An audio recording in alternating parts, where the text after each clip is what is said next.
your friendly neighborhood PhD, and you're listening to the Tide Pod. Well, hey, everybody, it's another episode of the Tide Pod, and today I'm looking forward to visiting with Rheanna, who is a chronic illness entrepreneurship strategist, right? And you offer that, I guess, to work with people in the disability community that are looking to start up businesses. So Yeah, that's looking forward to visiting with you about that too. And thanks so much for coming on.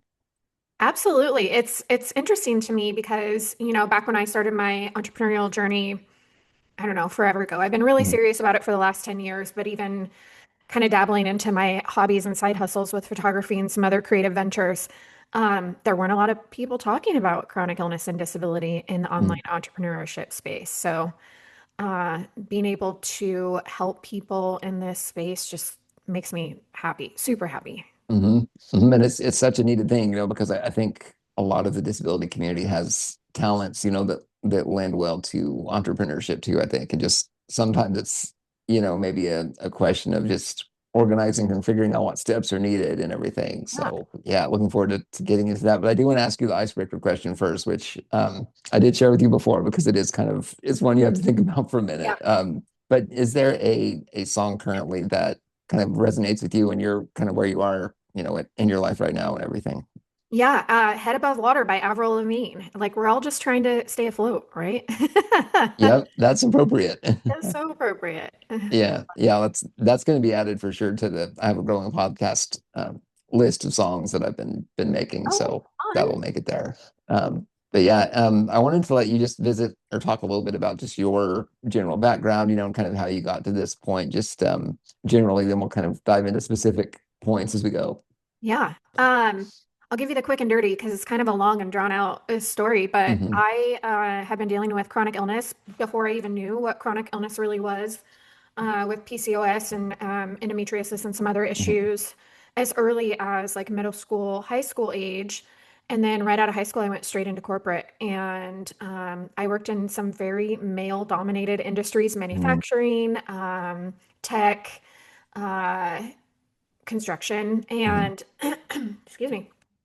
And so, I had that barrier that I had to kind of work through. And then as my 20-year corporate career kind of progressed, I started really getting some more consistent chronic illness symptoms, specifically related to my stomach, and I just couldn't figure out what was going on. And as my energy and my weight and all of these things are slowly depleting, it was like I just watched my corporate career that I worked so hard for kind of slipping through my fingers.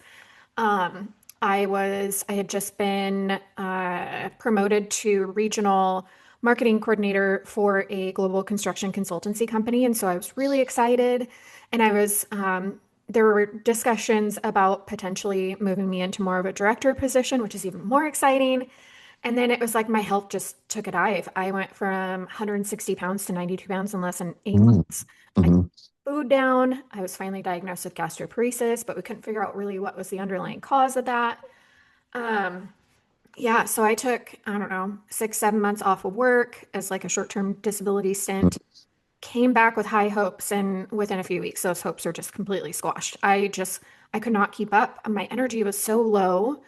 And that really triggered the beginning of a super long period of depression for me because I just felt like everything that I had dreamed and hoped, dreamed about and hoped for is gone.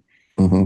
And I spent a lot of time in bed after that, not only recovering physically, but also trying to recover mentally from just this massive hit that I took, knowing that my career would never likely look the same.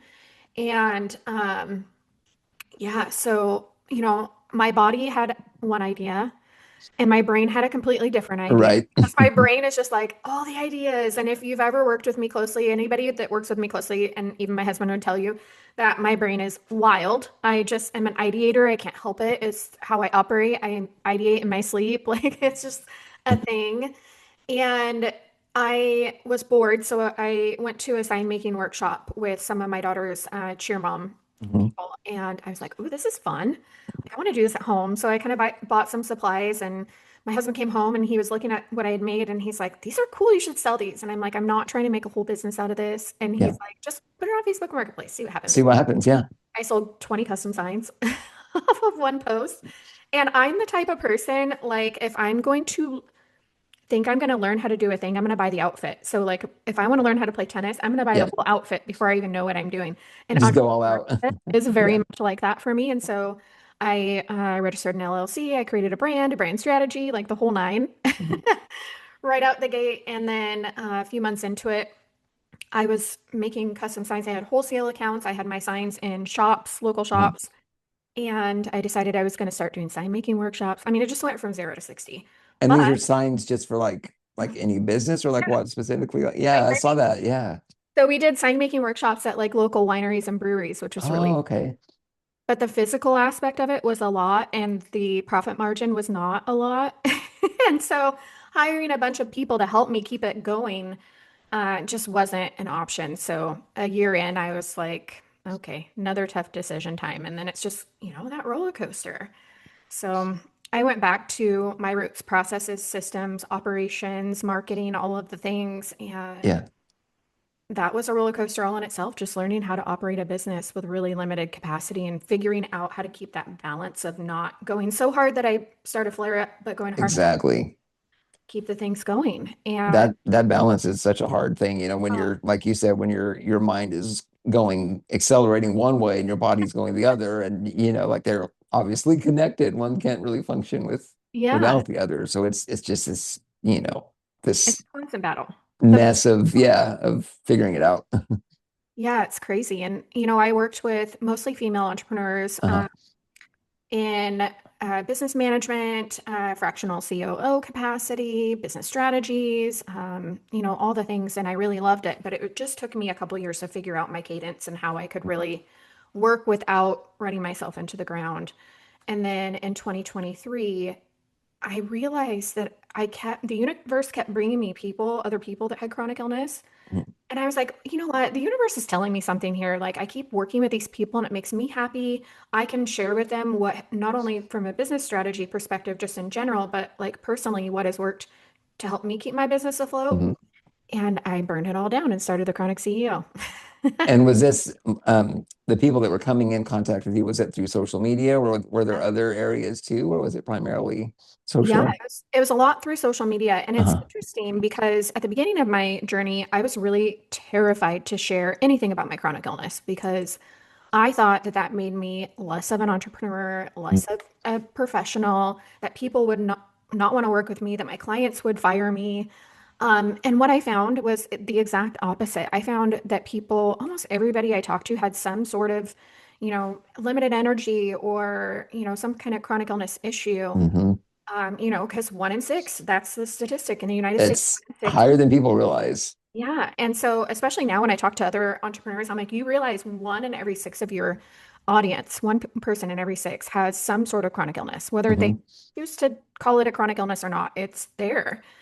And once I started getting louder about it, it just kept drawing more people in Hmm. and it made me feel more supported and made my clients feel more supported.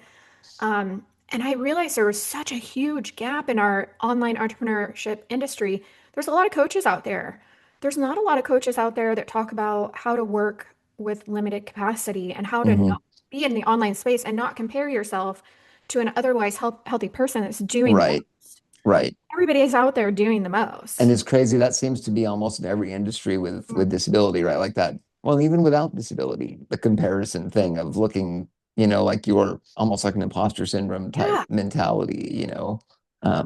Yeah, yeah. So I can't imagine, like that's what's so interesting with you though, is that you sort of had that connection to chronic illness yourself, and then that almost adds credibility. I feel like when you are trying to do something like this, with Yeah. strategizing and everything. So that seems It's like it helpful it to was the understand. universe. Yeah. It is really helpful to understand on a very deep level what my clients are Hmm. experiencing because, like before, I understood, as a business owner, but it's so much different when you have flare-ups and you have unexplained health things and you have a roller coaster of energy levels and capacity and trying to navigate that when you're trying to start a business, grow a business, or scale a business it's like an Olympic sport. It's Mm. hard. It's confusing. You feel alone, and you already feel alone in entrepreneurship because we're all working from a desk somewhere remote. Right. And then when you add something that just makes you feel separated from the pack, it makes it a lot harder. And so being able to let people know that they're not alone and that it's okay to talk about your chronic illness and your business and, giving them strategies on how to communicate that with clients and figuring out how to create a offer ecosphere that is going to work with their health Mhm. and navigating social media and all these different things that we do in business. Like, you're the CEO, you're the COO, you're the bookkeeper, you're the housekeeper, you're the the one Yeah. that makes the meal. Like you're all of these things, Everything starts and ends with you on it. Yeah. everything.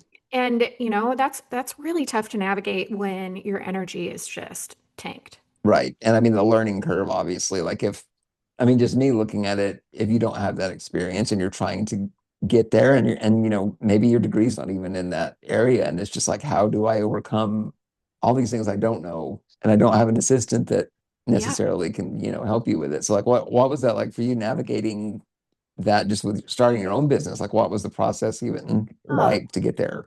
that was hard. I would go full force, full client load, and then I'd have to scale back. And then it would be full force, full client load when I felt better, and then I'd have to scale back. And so a lot of that was just really figuring out that number one, I can't go balls to the walls when I'm feeling Mm. good. It doesn't work. It causes you to be on this crazy roller coaster. And You so, mean like basically when you're feeling good enough, you basically overwork yourself yeah. to the ground. Yeah. Yeah, I go hard. I'm like, oh, I'm going to add new products into my product suite and I'm going to do all these launches and I'm going to do all this in-person networking and online networking and this and that. No. And then you crash when the And health, then you yeah. crash. And it causes, this rebound effect where it takes you longer to recover when I feel like when it's a self-induced crash out because Mhm. it's like you go so hard and then you're just like, oh, why do I feel like this? Well, it's because you went too hard. Right, right. And I really wish that there was somebody back in the beginning of my journey that would have been like, no, you don't have to do it like everybody else. You don't Yeah, have to be posting 3 times a day on Instagram in order to grow a following. You don't right. have to put out 20 different digital products or service offerings And in all of order. those take time I mean, just to prepare and schedule. And I mean, Yeah. and then when you don't get response too, I find that's also a negative thing because you can't really predict what the social media interaction is going to be. Yeah. And more is not always better for sure. It's really not. And a lot of what I teach my clients now is about iteration. Create a product or create a service. And if it doesn't land the first time, don't give up on it. Let's do multiple iterations and figure out what's working. Is it your messaging? Is it your marketing? Is it your visuals? Is it maybe the product needs to be tweaked a little bit, but teaching people to be more consistent in that and not burn it all down and start over just because it didn't land the first time, I think is helpful because that helps to reserve your energy. You're not thinking about a million things at once. You're thinking about one product or one service and Mm. how can I keep kind of reiterating this to make it better? That's really helpful. And people are always really surprised because they're like, wait, I don't need to create 9 million things. And I'm like, no, create one. Let's make it the best. And then we'll take what we Right. from that and carry that into maybe a second thing. Uh, Right, right. I mean, it's like you don't have to attack all the questions at once. And and that's the hard part too, I think, about when you're in control of the entire process and it's like you're at home doing it and everything. It's just your mind goes into overdrive thinking, like I'm home, I have to be, stacking all these things together immediately to get it done. And, like that pacing that seems tricky. And me not being an entrepreneur, but just with social media, with a podcast in general, it's hard to navigate, where that fine line is. yeah, because you feel like you have to do all the things in order to be Right. successful. People don't realize is that people that are doing all the things are still experiencing the same things that people are doing the one thing and reiterating it. We just don't Yeah. see that part of their Good journey and point. talk about it a lot. And all we see is they're posting, 3 times a day on Instagram and they've got 40 or 50,000 followers and they're Yeah. making all this money. And a lot of times those people aren't even being honest about their income either, or It's very how true. what it took to get to the place where they had that amount of followers and they had that amount of income. Like, let's see all the messy. Hmm. That's a journey all on its own. And entrepreneurship, no matter what anybody says, it's not passive. It Hmm. takes work. So passive income is kind of a myth, right? Like it still requires us to talk about the product or the service. Even in an evergreen funnel, like we have to talk about the things. So it's never really passive. And I think that people in our space feel like there's some sort of magical passive thing out there. And then when they get into it and they realize that it's not passive, they give up, not realizing that there might be a different way that they can work or take that, product or service to market and kind of just work on it until it works for them. Right, right. And I mean, it is hard when you get maybe tired of it or burn out with that particular thing and you want to just completely drop it and move on. But you're right that sometimes if you just sort of pull back and look at a few details that maybe you can, you know, pivot or transform it into something that works, that's Yeah. definitely a thing, I think. But I wanted to circle back. You mentioned getting into the corporate sector and everything early on when your chronic illness, was flaring, getting worse. So like what was it like for you to sort of look at that and realize you had to leave it behind Mm. when that was it, it sounds like that was the career path you were wanting to go down and then you had to completely change. What was that like going through? That was tough.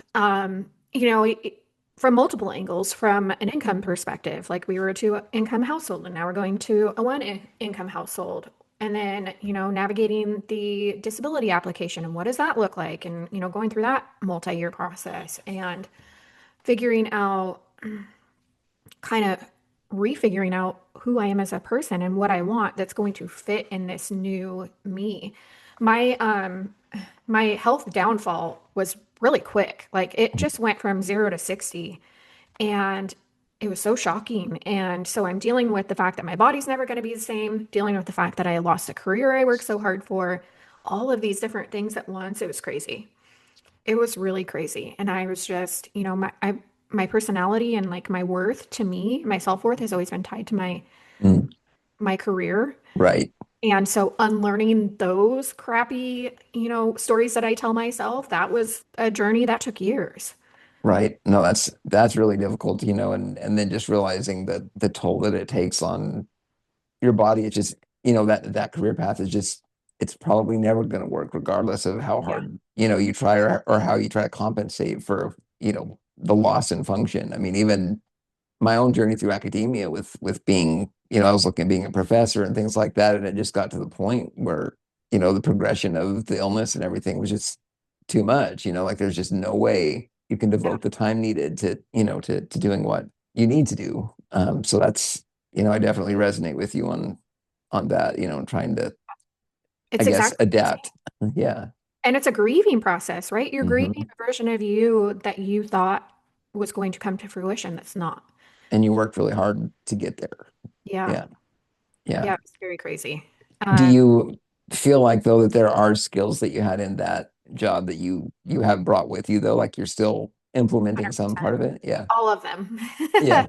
All of the skills that I learned in corporate. I had to work really hard to prove myself, and I was the kind of person in my corporate career where if nobody else wanted to figure out, damn it, I was going to figure it out.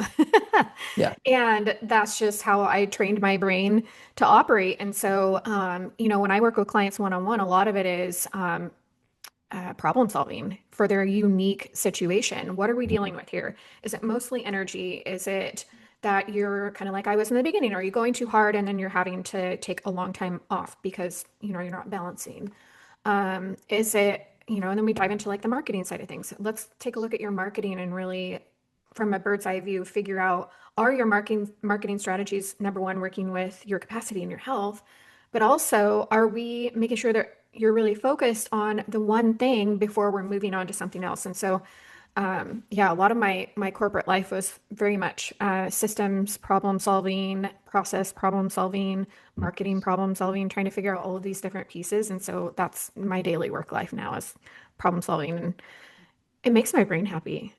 Right. Well, I mean, it has Give me to a good to problem. it has to work well with, the active mindset that you were talking about. Like when you're problem solving, you almost kind of get lost in it, it seems like, and then maybe you don't even sort of think about a lot of the other things going on. So that is really it's like that version of you didn't just completely go away when you changed careers. So Yeah. that's good to hear. I wonder like what can you share kind of what the I guess range or spectrum of disability is with the people that you've worked with? Like is it everything from mental health to physical? Like what does that look like?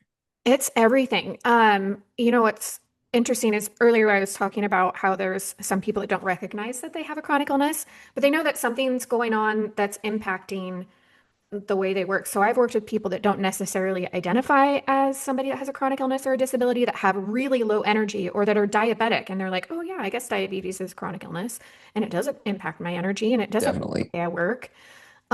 All the way to, people that have very severe and complicated physical disabilities. Mhm. ADHD is a big one. And it's a big hot button topic right now because Right. ADHD makes it so hard to organize your thoughts and your workday. And, not squirreling off into the next shiny thing is like an act of God Right.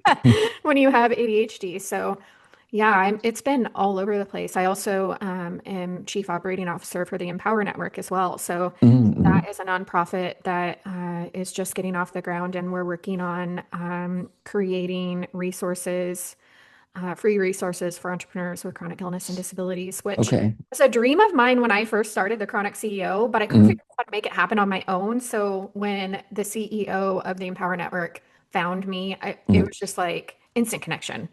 Um, And that nonprofit was already established when you met them, I guess, and then you started working yeah. together. Yeah. So what is their specific mission? Is it providing just, free tools to people with disability and chronic illness on the business side of things? Yeah, tools and support, not only just for entrepreneurs, but also for people that are in a hybrid situation where they kind of work a little bit in a traditional job and are trying to launch their entrepreneurship, or even people that are just working fully in a traditional job. So any combination kind of Yeah. where people are at. Yeah. Yeah, and just providing support and community. And eventually, our long-term vision is really to provide training and support to businesses so that they can properly support their chronically sick and disabled Yeah. employees. Like that's really important because And people, is that like businesses of sort of any size? Like are there, yeah, I guess, larger corporations too that work with them? yeah. So Okay. that's kind of long-term vision, but it's awesome because I can, really fulfill that philanthropic side of myself that Hmm. it really kind of felt like there was a hole there for me. And so that's been really great. And the people that I work with there are incredible. And we're all disabled right now. We're all volunteers. And it's just really, it's going to be cool to kind of see where that goes. But being able to provide free and super low cost resources to people in our space, I think is really That's important. such a big deal too, right? Because income obviously is a challenge, I think, for a lot of our community. And so like that, to me, that volunteer work is just become, it's kind of ingrained in like my life, what I'm doing as well, and being able to understand the problem like I think you and I both understand a lot of that space. And so having that empathy side, taking that to something that provides, like that, I feel like that's a really important thing to do. And I don't know if you feel similarly to that. Oh, yeah, 100%. I think that's a lot of what's lacking in traditional coaching is empathy for what people like us go through. Hmm. We don't have the same 24 hours in a day. I hate it when people say that because it's so far from the truth. It couldn't be farther. Um, That's one of the biggest ableist statements that someone ugh. can make, I think. Nothing makes me want to throw my laptop across the room more. Like, Right. sometimes I like to talk to my clients and just anybody in general about three things. Like, I always wake up in the morning and I'm like, if I do these three things today, I have accomplished my day. Mhm. Sometimes it's getting out of the bed, brushing my teeth, and drinking 48 ounces of water. Exactly. That's it. And you know what? If I did end up not touching anything in my business for the day, that's fine. I'm not going to sit here and beat myself up about it because we all have the same. No, we don't. Right. And honestly, like even some days those three tasks are hard. I mean, those are achievements for that day. I mean, that's a real thing. Yeah, and that's okay. I mean, there are a lot of really low spoon things that Right. we do from bed. I have a little like freebie that talks about it's a comfort menu. Basically, it's like low spoon, medium spoon, high spoon things that you can Mhm. do Mhm. from bed for to help your business. And sometimes it's just liking a post or leaving a comment or making a list. Like it doesn't have Yeah. to be complicated. And people forget that it can really be that simple, or maybe they just don't realize that it really can And be. those can be real benefits too. I mean, like those kind of tasks are fulfilling in their own way, I think. Yeah. Yeah, so it's like three things. What three things am I going to do today? And that could be Yeah. enough. And if you end up being able to do more without pushing yourself past your limit, Sure. cool, awesome. But, don't push it. Yeah. And what does your personal kind of balance look like now with managing, what you're doing as a strategist, volunteering and the disability? Like, is it kind of a predictable balance or is it like day to day? What is that like for you now? It's getting more predictable. I have a lot of systems on the Chronic CEO side that Mhm. help me. Day to day, I use a lot of AI. I have custom chatbots that act like assistants in different areas of my Nice. business. I know AI is super controversial. Well, I'll get to that in a minute too. I was going to get your thoughts there. As far as I'm concerned, it's an accessibility tool, and I feel Yeah. ethically great. But I have a lot of systems and automations, and I work with people that help me to sometimes put those together. I was just talking to Michelle with Slayer Systems a few weeks Mhm. ago. We were working on like my new client onboarding thing, and I was telling her, I was like, I love doing systems for myself, but I just don't, I'd rather help other people with their systems. And so I want to bring people in to help me with my own. Yeah, And that makes sense. being able to do that and outsourcing where I can. My husband, he works 6 days a week, so I get to sit here and geek out in my bed or at my desk with work stuff as much as I want to. But I also know like when my body's starting to kind of crash out a little bit, I can feel it and recognize it. And I'm like, okay, we can be done. Shut down now. Yeah. Yeah. Yeah. Yeah. Yeah. And all of our As kids, it, our youngest is 22, so all of our kids oh, are in okay. the house. Nice. I'm guessing, having your husband and your kids and your support system too, I'm sure that's been a really big help as you've kind of adjusted to everything. Huge. My husband's really good at picking up the slack, even though he's working crazy amounts of Mhm. hours, which is invaluable. And that's kind of another issue that a lot of people in our community run into is not having the support that they need. Right. Having the kind of support that I do is a wild privilege, and I definitely don't take it for granted. And Mhm. so that's another thing, both with my work and with the Empower Network, is trying to provide that support system for Right. people that we work with so that they feel like they have what they need um, to be able to do the things. So Right. we'll see. Right. And going back to the AI thing, have you received any stigma or comments about All the time. that when you've mentioned it? Like what is that? Like, how have you navigated that space? Because there's a lot Yeah, of animosity there. there is. It's getting better. I don't argue with people online about it anymore because I'm just Hmm. whatever. At the beginning, I was like, no, you guys don't understand. And it's And just, some don't want to, by the way. yeah. Yeah. Yeah. And I've had people though that are like, AI sucks. And then a few months later, they come back and be like, AI changed my life. I'm like, see, I told you, which is great. Not everybody. It's a very small percentage, but Right. there's been a lot of people that I've talked to that I've kind of helped to change their mind a little bit because I think people look at it from a replacement perspective. They do. Yeah. Replacement for art, a replacement for humans, a replacement, and then there's the ethical, environmental side of it. And so just making sure that people are really educated in all of those different areas about how does AI really work? Where does it get its Mhm. information? Let's take a look at the environmental side compared to stuff that we're already doing. Like Google is way more of an environmental impact than AI Right. is. People Right. don't understand that. And then really looking at AI from an accessibility tools Mhm. perspective. How do we use it ethically? Let's create an ethical AI usage policy that we share publicly with other people in our space. How to use it in a way that you're not giving it sensitive information about your clients. Using it kind of as like a coworker, Mhm. and teaching people that a lot of times when you use AI right out the gate, you're going to get crap. You have to figure out how to Right. train it and teach it. It's like hiring an actual assistant. Like It you teach is. It how to work is. in your business. It's kind of a secretary in a way at Yeah, times. And yeah, you're right. Like it's iterating there too, right? You're learning about something new that can help you. And I feel like it's similar to the internet or similar to any like big technology thing that's kind yeah, of the state of the art. There's always going to be that we don't understand it, so it's pushback. bad. And yeah, and accessibility wise, like you can go to it, like you're the person with the original thought or idea or whatever that you're looking for help at. But then the amount of detail, the amount of text you can get it to prepare for you, and even like on a podcast where I can provide like accessible image descriptions, like Yeah, that, it's changed the world to me from the accessibility side. And so I'm always someone to be like, well, it's not black and white, good or yeah, bad. Like there's a use for it.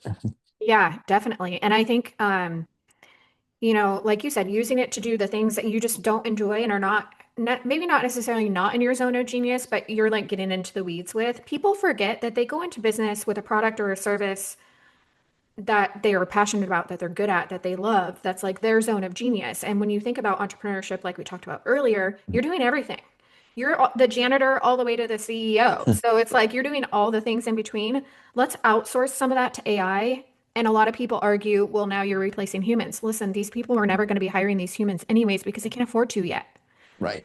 So, let's get you there. Like I use AI, Right. but I am fortunately at a place financially with my business where I can afford to hire experts. I have, hired Emily with Pasta Queso for copywriting. I've Kaylin for sales. I've done, all over the place. Hmm. But I still use AI. I'm not replacing anybody Right. with AI. These are things that I would have never probably outsourced for the. Well, and I was going to say, like, in that way, it can free up everybody to do more advanced, higher level things that they want to do anyway. I mean, it's hard when you have to get lost in, something like I can't type enough or fast enough to get this Yeah. done. I mean, and like voice to text, that kind of thing too. Oh, and that's a mess all in its own voice. Oh yeah. Oh my gosh. Yeah, I've The tried it and I still haven't found a way that is it's perfect. It's so bad. It misconstrues everything and intent. Right. Yeah, yeah, it's just terrible. But yeah, and getting out of the weeds and getting into your revenue generating activities, I think Mm, people lose sight of the fact that revenue generation is the most important part of your business. good point. You can't take your so much of your focus onto the other things. I was just talking about this on the post that you commented actually about Hmm. how I Hmm. was working on the Empower Network holiday guide and dealing with all this medical stuff because I had just had hip surgery 2 months ago and then Oof. dealing with this. And then I got really sick with some sort of bacterial infection, and then I had an Hmm. infection in my hip. All of this stuff was happening at once while I was working on the marketing assets for launching this guide. And we're Hmm. talking about a wild volume of assets that had to be created because we created a portal for ad members to be able to just pull graphics and social media posts across all platforms. Yeah. So it was a lot of work. That would have taken me a couple of months had I not been able to use AI. But I would take my idea and just, very loosely put together idea, drop it into Chat GPT and be like, make sense of this for me. Put it in a format structurally from a Yeah. sentence perspective so that it actually makes sense to somebody that's reading it. Seriously, that's Yeah. And huge. it helped me outline some of my emails in the different sequences. And I was like, oh man, I didn't even think about that perspective. That's smart. Yeah. So I'd write the emails, drop it back in, help me make this make sense. Right. I mean, that shaved weeks Well, and off. it overcomes a lot of anytime there's a language barrier, or like when you're too tired to, position it, you're just like, let me help me make sense of this to Yeah. somebody else. I mean, it's just an enabler, really. I mean, it allows you to just keep that side of your, I don't know, independence or autonomy while you're going through, something more serious, which with chronic illness, you don't always know like when something's going to pop up or what Yeah. additional issues are going to happen. But I was going to ask you too, like when you're stacking the day-to-day things that you deal with, and I know that you mentioned a bit about your injury with a dog bite or something, but I was going to see if you wanted to tell just a brief overview of that story and kind of how that, how you've been dealing with that too. That's so wild. Yeah. So I was over at a girlfriend's house. There's three of us. We've been friends for a really long time, and one of us lives in Florida. So she comes into town, or we go on a girls' trip once a year. But because I had just had hip surgery, we all convened here locally. And I was over at her house, and there's just a lot of chaos, a lot going on. And the dog got scared, and I bent down to comfort the dog, and the dog just was like, "Eep." And then as soon as he did it, he was like, oh my gosh, like he started shaking. And I just had this massive hole in my lip. And my friend's crying. I'm comforting her Oh and my trying to make her gosh. feel better. And then she's thinking that her dog's going to get put down. And I just love telling this part of the story because I think it's so hilarious. She was so worked up. She's like, tell them you got bit by a wolf. I'm like, Oh wow. I don't think they believe that. I mean, somewhere in the evolutionary tree, I guess that. It was just so funny. But then I went to the emergency room and they got me back right away initially. But the amount of time that I spent waiting after that before they stitched me up, my lip tissue died. I was sitting there for like 4.5 hours. So Mhm. they just kind of tucked it back up and kind of loosely stitched it to put it back together enough to where I could get through the weekend to see the plastic surgeon on Monday. And then when I went in to see my plastic surgeon, he's like, Rheanna, what the hell? Like, this is crazy. Right? So he's like, well, let's operate right now. And I was like, oh, not expecting that, but okay. And yeah. And I mean, it's just been one thing after another. I feel like after that, I had my right hip operated in January. I had my left hip operated on this last September. And I got an infection in my right hip for some wild Mhm. reason. I mean, it's been almost a year. Like, what's going on with that? And Just then, anything that can happen, like yeah, does, I guess. And that's really like Murphy's Law. Yeah, Everything health related for me. It's usually in batches of 3 or 4. I kind of have come to expect it at this point. But then after my lip happened, we went to the casino at the beach and stayed the night. And then I came back, and a few days later, I got sick. And of uh, course. Yeah, I that's finally just started feeling better from that whatever illness I had oh, days ago. And then, yeah, now I've got some sort of headache situation that won't go away. And so I'm like, uh, okay, well, do I have a CSF leak? What's going on here? just developing Yeah. new symptoms. Yeah, My body that's a tricky loves the thing, drama. And if nothing is right? my body, it's like, well, wait a second. What about me? It's like just like a drama series, like Yeah. when you're binge watching, right? It's just like it keeps just spiraling out of control. Comedy of errors. Yeah, yeah, exactly. That's right. I did want to ask you, are there any examples of clients you worked with in the disability space, like that you could share kind of where they were and like where they are now? Yeah. I worked with a gal about a year and a half ago that was super overwhelmed in her business, but very anti-AI. And we had had several conversations about it. And initially, she just got really defensive and was like, I don't want to use it. And I'm like, well, hear me out. Let's just have like an informative conversation. I will show you all the things. I will educate you on how large language models work, how ChatGPT works. We can cover the environmental impact piece of it, like all of the things. Mhm. And we had that conversation, and she was just like mind blown. And I'm like, okay, now we're getting somewhere. And I was like, Yeah. let me show you one way in which we can use AI in your business to take something off your plate. And so I helped her with kind of the idea organization, like dump all your ideas and have it make sense of your ideas and maybe give you some tasks. And so we started with that and we kind of worked our way up. And then I started showing her how you can use AI to kind of organize your tasks based on your energy level for the day or for the week. Mhm. And we just kind of went from there. And now she's really able to focus more on her revenue generating activities and kind of seeing AI as an assistant, Mhm. still using it ethically, but using it in a way that supports her daily business activities. And her revenue, I was just talking to her last week, her revenue has grown over 20%, which is Wow. great. Like just from that one change. And Yeah. I talk a lot about how kind of back in the day, I really took a look at my business from like a bird's eye view, and I wanted to see what my main like time wasters are. And a lot of the things that I was wasting my time on in my business, I've been able to have AI help me with me now. But even Mhm. before AI, kind of automating some of those things and figuring out how to make those things run in the background on their own, but centralizing everything as well was another huge thing. And when I did that audit of my business, I was potentially losing out on over $40,000 a year in income in all my time. Wow. That's extremely, I mean, Billable that's a time. huge impact. Yeah. Yeah.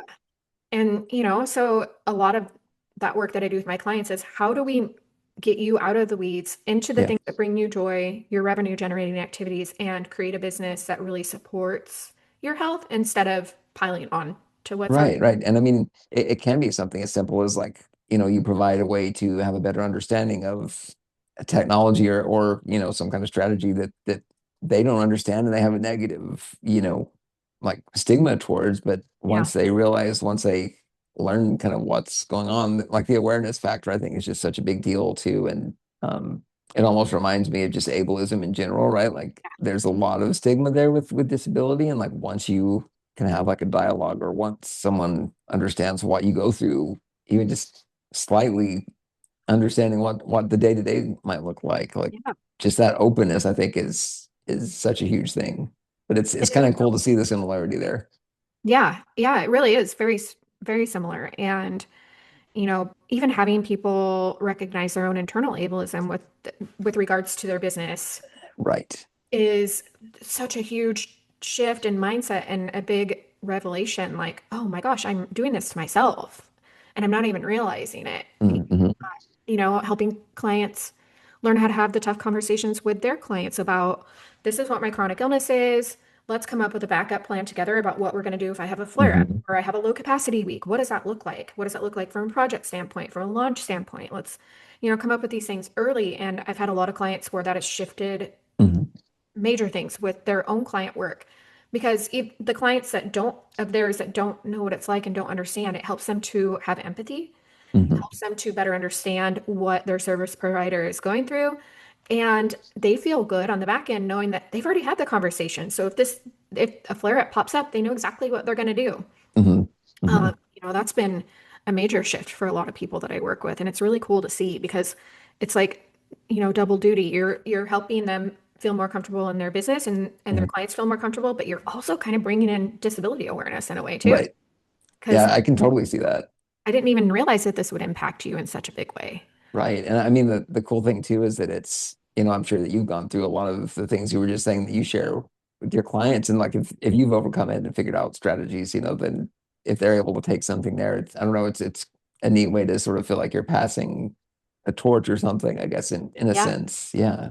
And a Yeah. lot of my strategies are hybrids of traditional business strategies mixed with what I learned not to do over the Mhm. years, which is Yep. which is really helpful. I just wish I had somebody like me back in the day Yeah. to give me, shorten that learning curve a little bit or a lot of it. Right. That would be nice to have, to and I guess in a way too, like that's cool that you're able to provide that for up and coming entrepreneurs now. So you Yeah, can maybe be, part of that voice that can carry them forward, which is yeah, yeah. that's huge, because I just feel like disability and chronic illness run businesses there's few of them and I'd love to see that become more of a norm because I think there are really cool services and products that we can come up with and share that are you know better in a lot of ways than what's out there. Yeah, yeah. And when you think about like what those people had to go through to bring that True.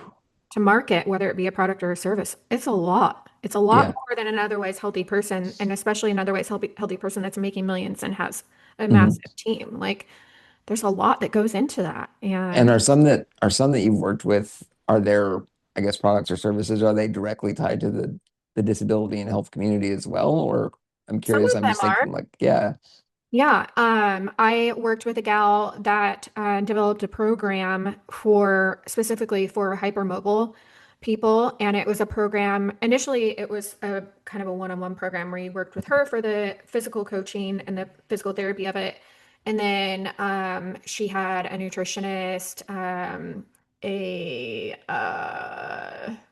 oh my gosh, the therapy. I Like think occupational therapist maybe, or yeah. occupational therapist, like this whole thing. And then we realized that this business model was grossly burning her out. Like it was just a lot, the sales perspective and the back end perspective and kind of Mhm. managing all these team members. And so we pared it down to a more low cost app.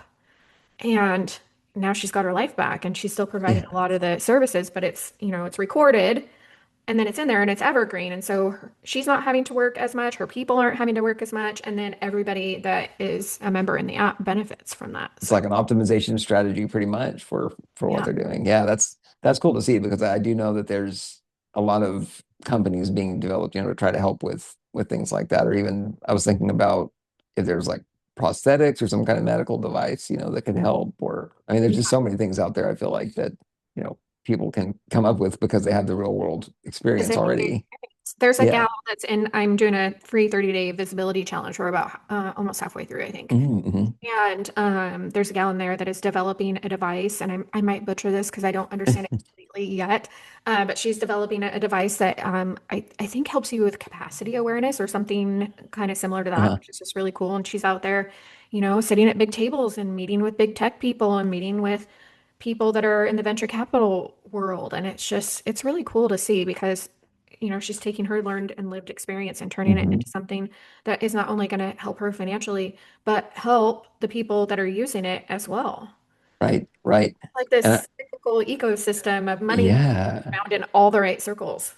And that's cool too. That it kind of amplifies I feel like your understanding or awareness of kind of what's out there with disability too. Like it's just an Yeah. ever growing, knowledge base, I think. And it's cool to see something like that grow, and I feel like it's been so slow just with anybody in our community with, advancing and having equal rights and equal opportunity. So that's really exciting to see that happening in Yeah. places. Yeah. And we just put out the Empower Network holiday guide Mm. about a week and a half ago, 2 weeks ago. Okay. And we've got 33 disabled or chronically sick entrepreneurs or creators in there that are sharing their stuff, which I think is really cool. There's some just real kick-ass stuff in there. I'm like, Yeah. this is so fun. And it's just fun to see the creativity. I mean, obviously, disabled and chronically sick people are not creative. True. Yeah, I right, think when right. you are a disabled or chronically sick person and you understand the energy that goes into creating something like that or putting together something like that, you can appreciate it so much more.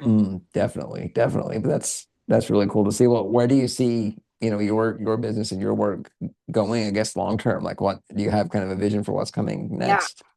You know what's funny is when I started the Chronic CEO, I told myself that I was going to step back from the one-on-one work and kind of focus more on creating lower cost, entry level,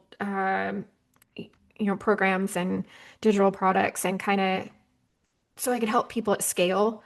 Because one-on-one work, I love it, but it's very draining for me because when that call ends, my brain does not turn off. I am waking up in the middle of the night thinking about how I can improve their business and Hmm. solve all their worldly problems and all of the things. So it can be very physically and mentally draining on me to work with people one-on-one. However, weird things happen, and I find myself shifting back into kind of the fractional COO era of my business that I got out of. And it's bringing me a weird sense of joy. Yeah. So, I was asked to step into that role for the Empower Network, and I actually had another client reach out to me. Um, Over the summer, I had sent her a proposal, and she was really busy and didn't have a chance. And then she's like, "Well, what is it going to take to convince you to come on as my fractional COO?" And I'm like, "Well, okay, let's talk about it." Yeah. But I have the tools to understand my capacity, and I have the tools to support from a systems and processes perspective, my business without me having to be quite so hands-on. And I'm really focusing on like right now I'm working on my ethical AI sprint Mhm. and kind of the funnel that leads up to that. And so I'm just going to work on that right now and kind of focus on reiterating that until I've perfected that before I move on to my next thing. And so pacing myself is huge. Right. I Right. understand that it's going to take me months longer to roll out and reiterate and rinse and repeat than it would somebody like me that is healthy. And I'm just cool with that. It's like, whatever, I've got all these great things going on. Everybody that I work with is super supportive in the fact that even if they don't understand what it's like to have a chronic illness, they understand that I have one. And when I say I'm tapped out, I'm tapped out, and they don't Right. bother me or harass me about it. Um, you Kind of know, that trust factor there that shows up. on boundaries too. Like I Yeah. try not to take calls on a Monday or a Friday. Those are kind of my flex days. If I feel great, awesome, I'll work. If not, no big deal. Coming out of the weekend, I'm usually exhausted because we do family. Exactly. And then going into the weekend, it's like the week has just kicked my butt. So So Friday is nice to have just a little bit of a softer, softer ending for the week. Yeah. Yeah, I know what you mean.